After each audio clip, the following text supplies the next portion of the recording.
Hey guys, Dion Thompson here. So, not a very good start. Got something in my throat. Hey guys, Dion Thompson here. So, as you know, I'm Dion Thompson. I'm one of the co-hosts at Operation Coldfront. And I just wanted to kind of go over a topic that I've been wanting to talk about for a little while. So, where do I even begin here? So, it's about depression, stuff like that. And it kind of goes with some of the things that's been happening over the past about in the past 6 months. So, and also right now I am rocking the hat. I mean, of course it's backwards because I'm doing like a selfie style video, but Make America Great Again hat. So there's that. But I'm actually at school right now, and I don't usually do videos at school like this. So the topic of this particular video, I don't know how long this is going to be, but it's about depression and some of the things that Operation Coldfront has been going through in the past couple weeks, and then for me for the past couple months. And I'm going to be talking a little bit more about this in our first speaking gig at the University of Washington. So, so here we go. So basically, the past 6 months have been pretty wild. Let's go back to May of 2018. So May of 2018, I'm a closet conservative at this point. There's not really a whole lot to tell, but I do remember very specifically listening to my vice president can get slandered for just being white, and how he has all this white privilege and stuff. And so I basically decided, okay, as the presidential candidate for the University of Washington, Bothell, I pulled out of that team that we were going to build, and I knew that was going to cost me the election, or there was a high likelihood of that was going to make me lose even more than if I were to have that team of full team.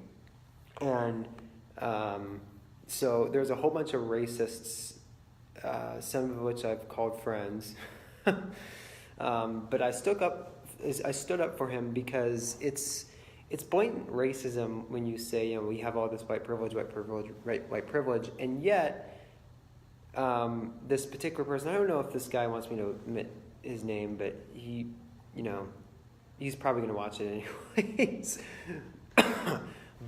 But I will say, he was literally crying on the phone with me sitting right next to him.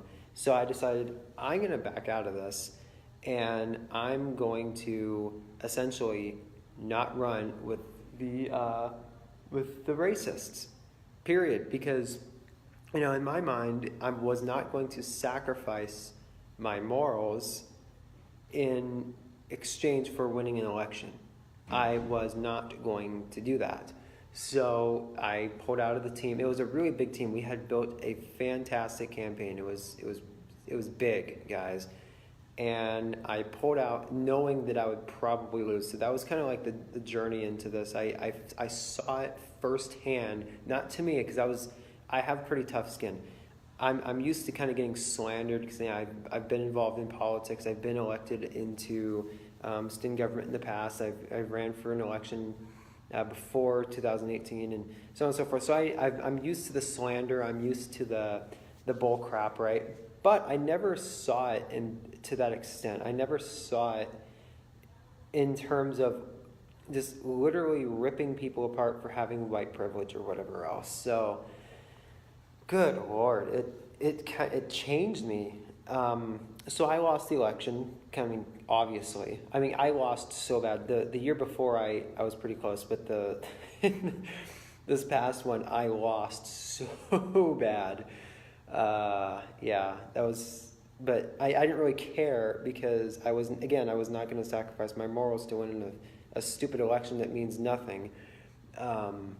And people were literally calling me the first time and the second time I ran for student body president that I was basically the Donald Trump, the liberal Donald Trump, as they said, of the the university, which I thought was interesting because I was fiscally conservative, but more socially liberal back then.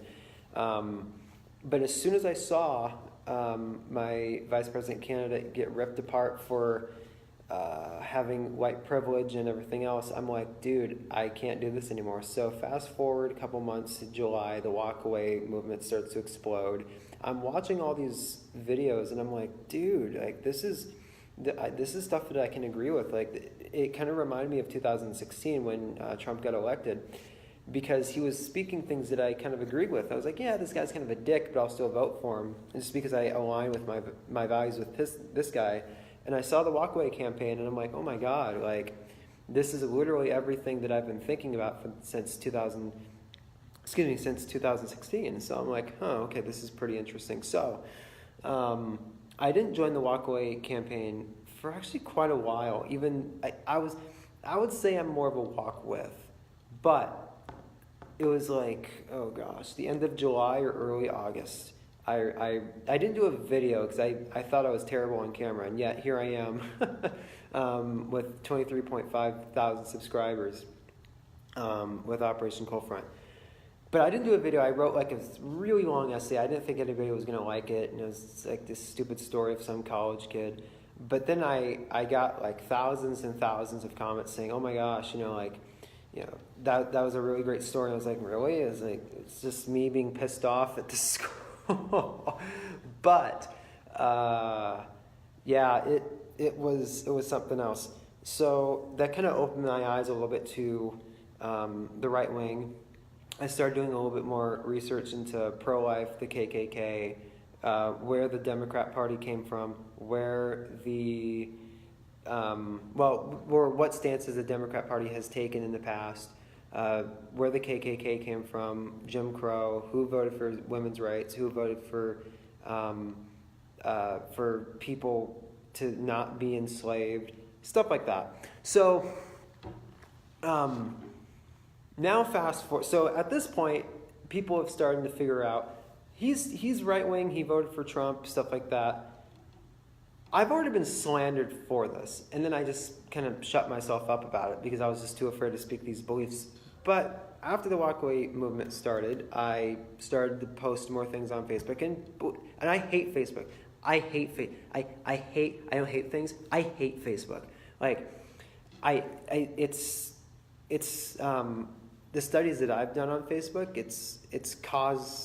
It helps cause more depression than it should. Because you're looking at other people's posts, literally, you're looking at other people's posts, looking at the wondrous life that they're having, like their Hawaii pictures that they're probably taking from Pinterest anyways, and they're like, oh my gosh, I wish I could live the life by going to Hawaii or the Caribbean or the whatever. And then you don't realize that the arguments that they have to go through, that the arguments that they have to deal with, the bullcrap that they have to deal with, because they also think their life sucks, because they're doing the same thing, looking at everybody else's posts. So that's why I really hate Facebook. It's just it's a societal deprecation of happiness. I really truly believe that. But I started posting more on Facebook, not about my life, because I'm a very private person when it comes to that kind of stuff. But I started getting more and more slandered. More people were calling me disgusting, stuff like that.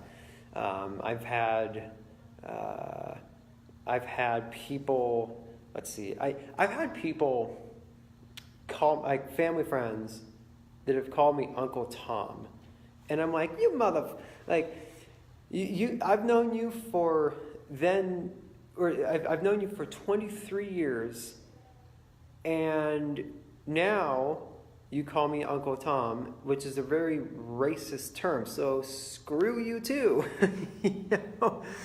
And I was really shocked that a lot of people at my work and a lot of people just in general were just like giving me the middle finger and not giving me the time of day, stuff like that.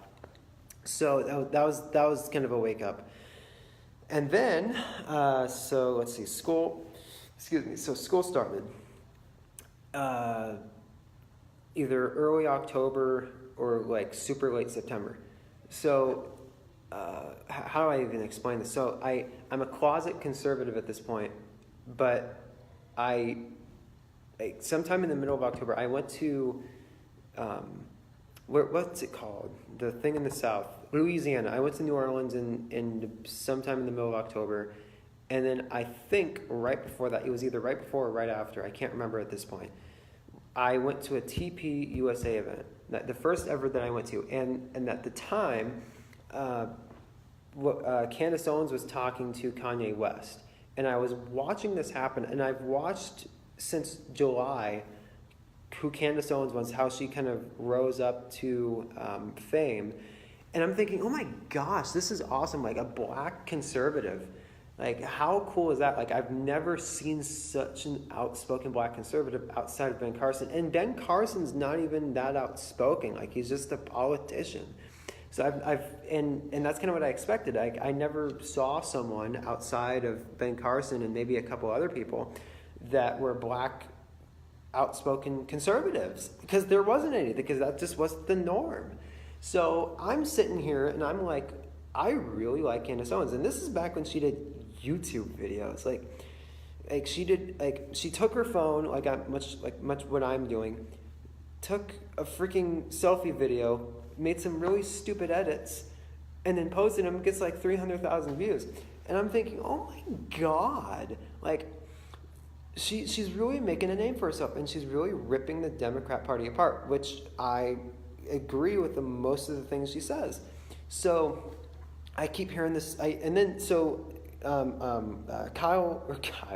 Kanye West spoke to the president in the Oval Office, and I'm like, oh, this is awesome. So I bought my MAGA hat, I think like maybe a couple days before that even happened, and I started wearing the MAGA hat more because I saw more and more black people, because of Kanye West, because of Candace Owens, that they were actually wearing MAGA hats. And I've never, ever seen, up until that point of Kanye West wearing a MAGA hat, I've never seen someone wear a MAGA hat that was black, especially in Seattle. I've never seen one.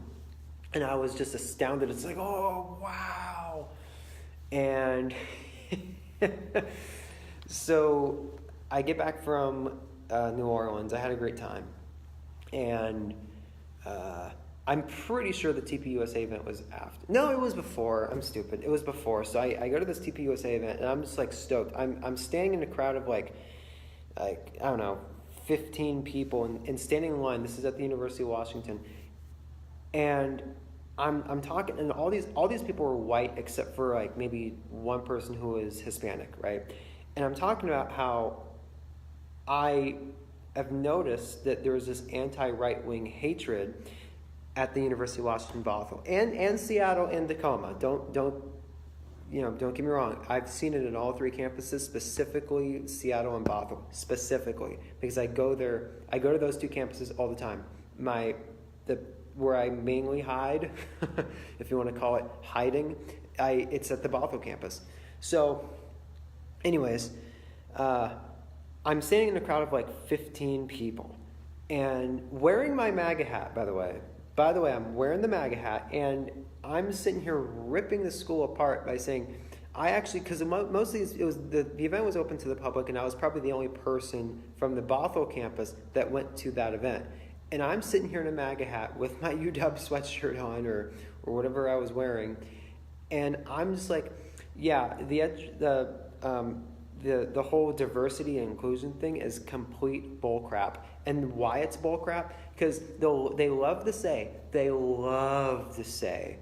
that, oh, we're inclusive of everybody. We're inclusive of everybody. Everybody's included. Gay people, straight people, anybody with different religious beliefs. Like that's and gender identities, racial identities, and all this stupid bullcrap that doesn't even matter when you die. And like when you die, you leave all that stuff behind, right? You leave everything you've ever known behind when you die, right? all your socially constructed freaking identities goes away when you die. So I'm sitting here in front of these 15 people and I'm ripping the school apart by saying stuff like, it's inclusive, yes, but legally it's inclusive. Because they have to, actually, in fact, let me pull it up. It's legally inclusive because if they didn't have that, statement, then they would get sued into poverty. Like, you have no idea. They would literally be sued into absolute poverty because federally it's, basically illegal to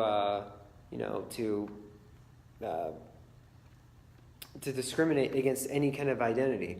So let me pull up the mission statement. I should have done this before, but as I pull that up, it's absolute bullshit because I'm getting real tired of this. And as I'm talking to these 15 people, they're all like, oh my gosh, like, you're so brave for saying that. And I'm like, no, I'm not brave for saying it. It's just the damn truth. It's just the damn truth. And so here's the mission statement of UW Bothell. So I'm not going to read all of it. It's like a ass ache long of a freaking thing. But the three main points in big, bold, blue letters, here's what it says. Transformational education, engaged scholarship, and inclusive culture. The University of Washington does a pretty good job of the first two things, which is transformational education and engaged scholarship. Let me just tell you about the third one. Inclusive culture is such bullshit. It's the biggest bullshit story I have ever heard. Believe me, because they are so inclusive. I'm going to read this. I'm going to quote this. Our diverse community promotes understanding and collaboration across disciplines, cultures, and beliefs. All students, staff, and faculty are both learners and teachers mutually engaged in a collective effort. Our entrepreneurial history has taught us that flexibility, responsiveness to change, and respect to multiple viewpoints are essential organizational capabilities. These principles will continue to guide our governance and commit to the welfare of the whole. And there is also, I can never find it because it's so hard to find, like actually written somewhere. I have to pull it up on a poster. But every single poster, every single club-sponsored event has something of the following. Like they have to have it. It says on the very bottom, the University of Washington Bothell does not discriminate via X, Y, Z. The whole thing is like race, gender, ethnicity, nationality, sexual orientation, gender, blah blah blah. All the socially constructed piles of crap.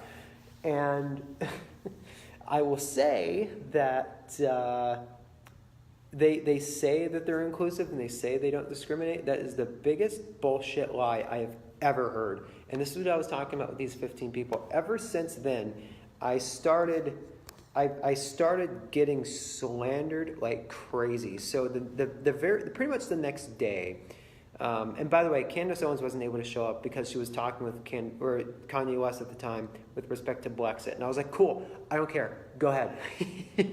Please talk to Kanye West and get something moving with respect to the Brexit movement. I don't care. Like, Charlie Kirk is a good enough speaker. I never even heard of Charlie Kirk until then.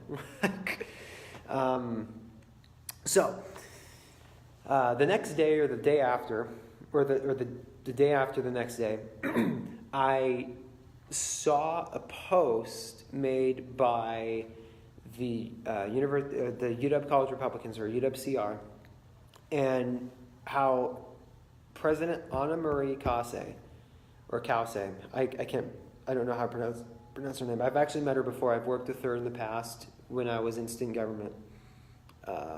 And she read the Constitution or something to this effect, and she was like, well, it was built by white men. It's like, oh my God, here we go. So then she said something in that.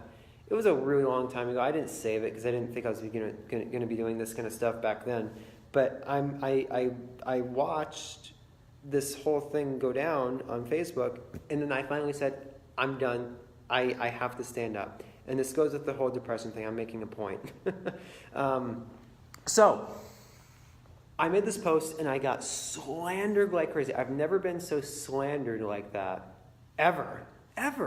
And I said that the University of Washington does discriminate. It does, even though it says it doesn't.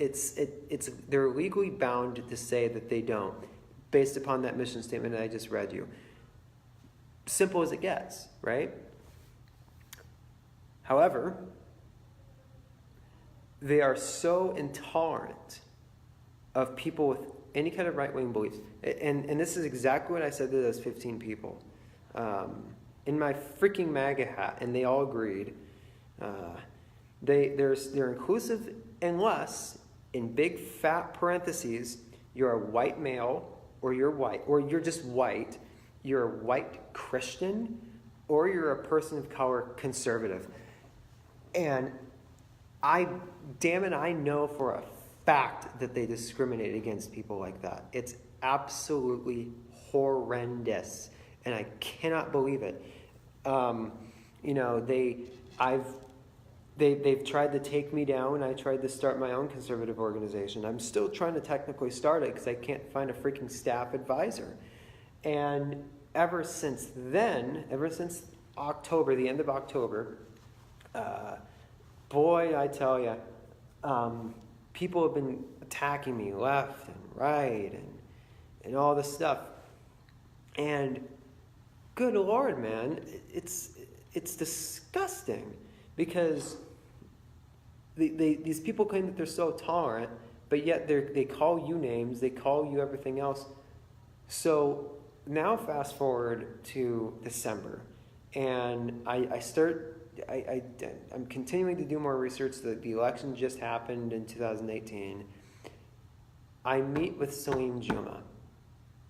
I get in a phone call with him or something. And then in like the second or third week in January, I start doing YouTube videos. And I was really hesitant about doing so because I knew if I were to start this, and he said this before, I thought this before he said this.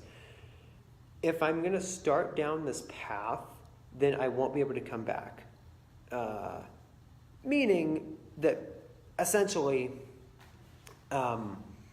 any kind of job opportunity would be gone, especially if we get big. And we've been getting really big really fast. We have 23.5 thousand subscribers right now.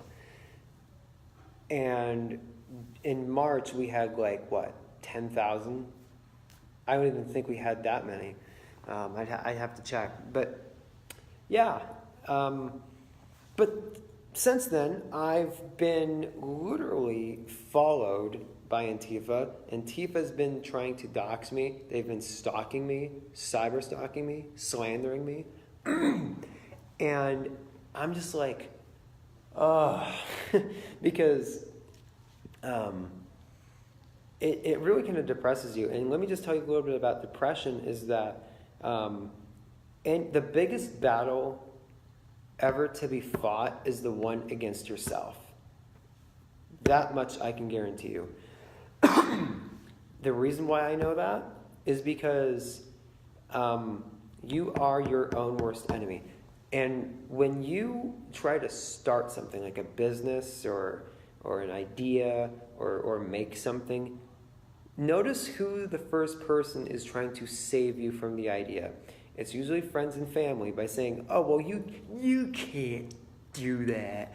Oh my God, that's so impossible. Like, for example, when there's a 90%, on average, 90% failure rate for small businesses within the first year, nobody ever talks about the 10%. And then even more so, more fail on the second year. So I'm sitting here going, so you're a family member, you're supposed to support me, but yet you're trying to depress me by not doing something about it.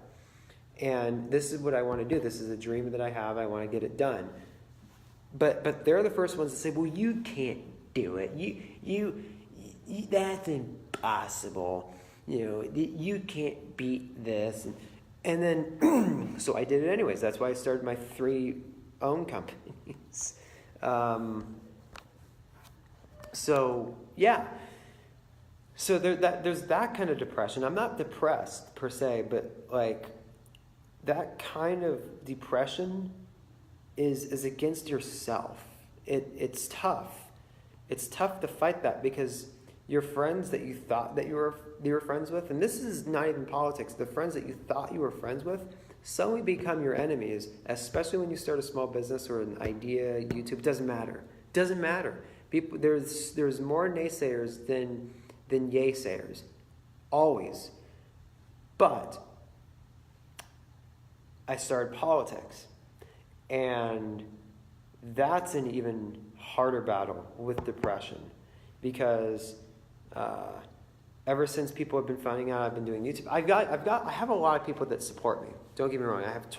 For God's sake, I have 23.5 thousand people, that I've earned the respect for. I've earned that respect. I've earned it, and you damn right I did. Yeah. So people have been literally finding out, like my classmates, people like that, and they send me text messages by saying, oh my God, you're so disgusting. You disgust me. And their stupid liberal little voices. And I'm like, you think that's going to turn me back to your side? You're wrong. You're wrong.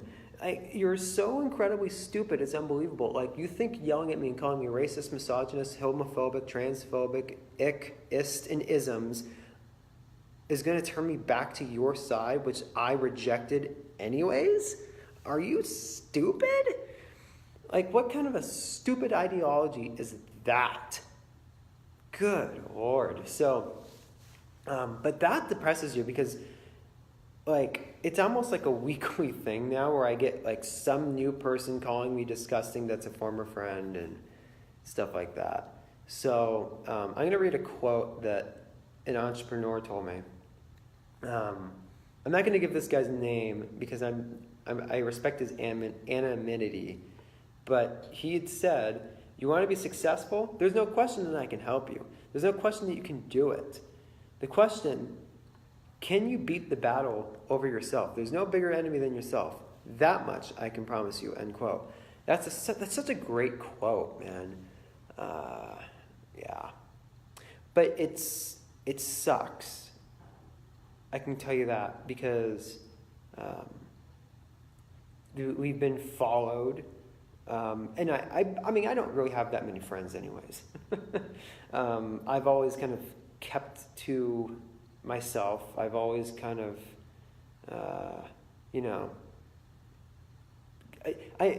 there's no other way to describe it. I've kept to myself, and I've always been like that. And I've always been the type of person that you sit by yourself at the lunch table kind of a person. Even though I am an extrovert, I'm probably the most extroverted introvert you've probably ever met. But that doesn't mean I have on the dictionary definition of friendship, I have all these friends. But on the social definition, whatever you want to call that, I don't have that many friends. But I do have really, really, really, really good friends that stick up for me, and I will stick up for them. But yeah, depression is tough, and especially if you're a Trump supporter, because if you're a Trump supporter, just a normal Trump supporter, you post stuff on social media and you wear the MAGA hat, the most you'll get is like a big fat fuck you with a social justice middle finger to that. But when you become a YouTuber and you start becoming famous because of it, you start becoming more well-known in the right-wing community, the left will come after you, and it sucks. But it will never make me come down from the ceiling. Ever. Ever. It won't. I will not allow these people to bring me down. Ever. I don't care. So Yeah, it sucks, but yeah, because again, Antifa's following us. I've been called disgusting and everything else, but yeah. So the whole point is keep the relationships that you have with people close. Maintain those friendships, guys. So, anyways, I've been kind of going on for a long time, so I hope you're all doing well. And I'm gonna download this video as well from Facebook and upload it to YouTube. So, anyways, I hope you're all doing well, and I will talk to you all very soon. Bye.